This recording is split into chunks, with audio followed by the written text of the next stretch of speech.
de monde à Villeneuve-les-Maglones pour cette deuxième étape du GDF Suez Energy France Kite Tour. Pour observer ce championnat de France de speed crossing, les plages étaient remplies, de quoi ravir Joël Abati, élu au sport de la région Languedoc-Roussillon, et Jean-Luc Messonnier, vice-président en charge des sports de Montpellier Méditerranée Métropole. Côté course, il est incontestable que les écarts se resserrent entre les 98 inscrits, et ce, à l'avant comme à l'arrière.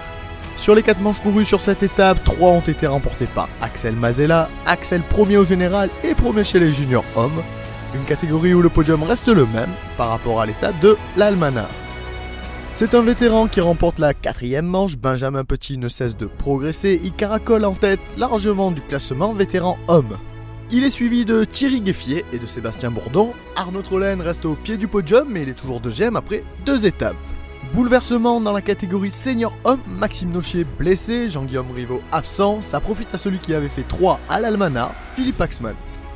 Philippe qui s'impose ici à Maguelone, mais qui prend surtout une sérieuse option sur le titre de champion de France senior. Attention quand même derrière à Romain Castel et à Alexandre Kayser qui ne sont pas très loin, affaire à suivre sur les 2 prochaines étapes. Chez les femmes maintenant, Alexia Forsely prend le large en senior, elle n'est pas vraiment inquiétée pour le moment pour le titre de championne de France. Elle est suivie sur cette étape par Elsa Bory et par Louise Delorme.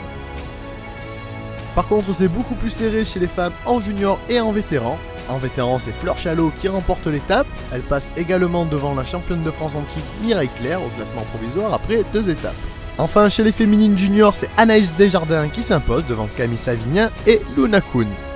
Après 2 étapes, Camille reste en tête au classement provisoire, mais il faudra suivre ça de très près lors de la prochaine étape. La prochaine étape justement, c'est dans 3 mois, le GDF Suez Energy France Kite Tour quitte la Méditerranée pour le nord.